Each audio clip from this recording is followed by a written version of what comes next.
shopping. I went to town the other day and I couldn't help but stare.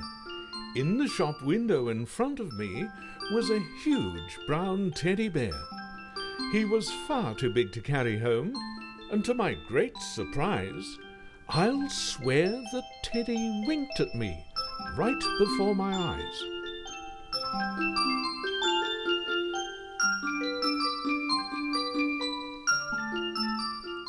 As I lay in bed that night, I felt I needed him so bad.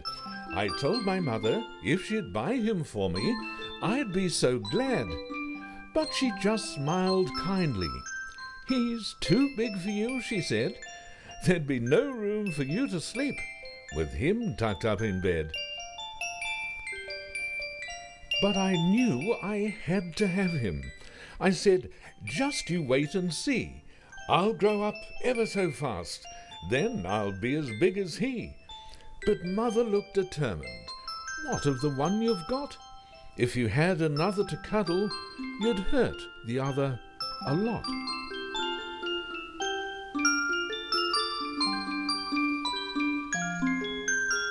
I went to town again with Mother, and it's sad to say I saw a man with my teddy bear.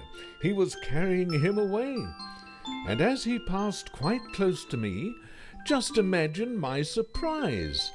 Teddy was actually smiling, with great laughter in his eyes. "He's bound for a hospital," said the man, "where children seldom play. Perhaps they all will cuddle him, each of them every day. And just with Teddy being there, I know he'll cast a spell. He'll have such an influence, those children will all get well." I often think of that big brown bear, so cheery-eyed and cuddly, but I no longer feel quite so upset when I sit down to tea, because my teddy bear is rather small, and it wouldn't be fair to have a bear so huge taking up all of one chair. Besides, my teddy loves me so, and wouldn't it seem rude if a big teddy bear with a huge appetite ate up all our food? There'd be nothing left over, and nothing to take to bed. I'm glad now we couldn't buy him. I have my own one instead.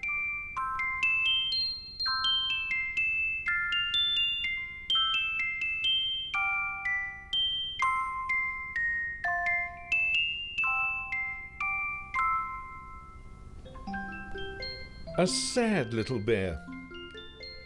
Someone left their teddy bear out in the rain last night. I brought him in this morning, and he looked a terrible sight. There was ice cream mixed up with the rain, all gone runny. Whoever forgot to bring him in, it wasn't very funny.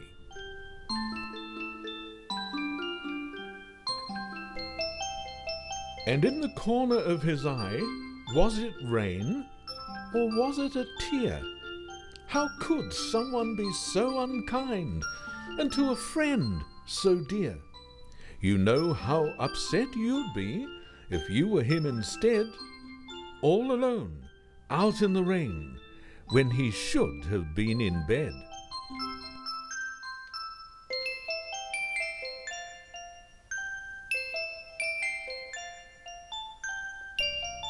I'd like to find out who it was could do such a thing.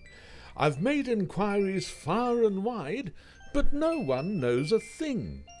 I suppose I'll have to clean him up and cuddle him very tight, and dry those eyes so button bright until he looks all right. I've tidied up Teddy all spruce again. He's got new trousers on. I've set the table with ice cream and jelly.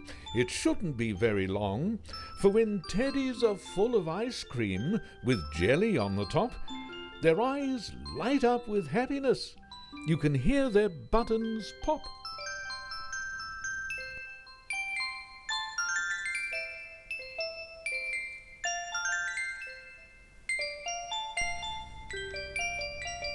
It's nice to cuddle teddy bears when they're full inside. They cuddle up so warm and soft as the jelly starts to slide. I think Teddy's better now. He's perked up quite a bit.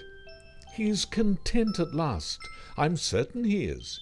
He's quiet as we sit.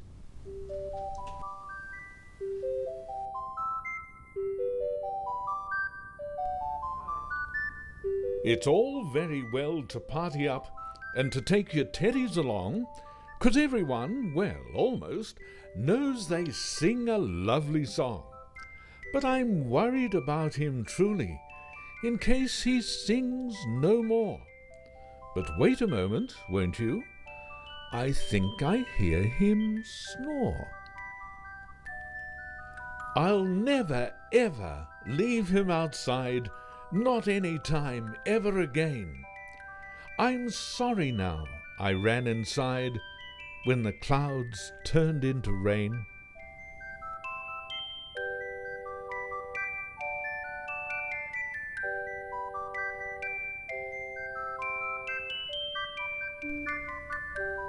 April Fool's Day Party.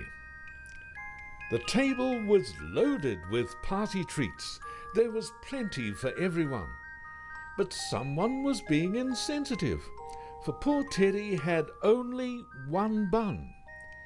He'd never looked so downright despondent, surrounded by so much food.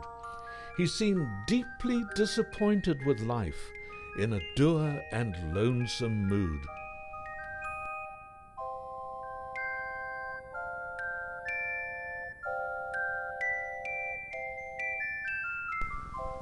"Good luck to you, Teddy," they all did shout. "You know, it's your party too." But as an April Fool's lark, we couldn't resist playing this trick on you. One bun was only a joke. You just keep it for later on. And when you've finished partying, you can sing your happy song.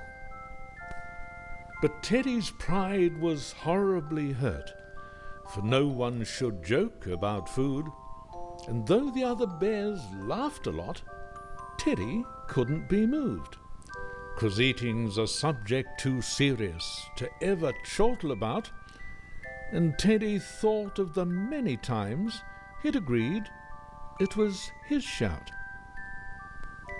He sat there all dejected. Then firmly he did say, "April Fool's Day is some sad joke, for parties should be joyous occasions, not made into mockeries by teddy folk.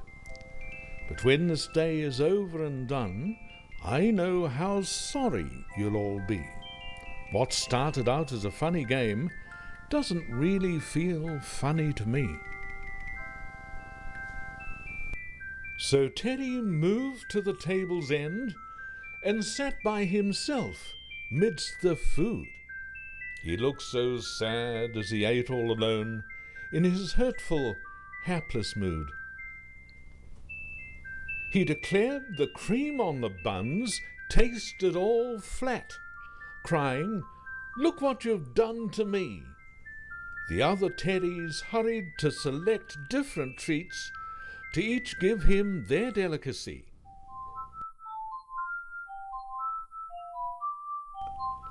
But still Teddy sat in a sombre state. No one could class him content. Bear after bear offered him their food. All that, they said, was lent. 'Cause teddies do lend each other their food, like pies, pastries, and things. They knew that when Teddy's full, and if he's happy, Teddy quite often sings. But Teddy was looking so morbid, even though he was waited upon, and still an absence of singing, not even one solitary song, till at last his table was empty, and all the other tables as well. Then spoke Teddy, "April Fool's Day to you all. It's been a good party, I can tell."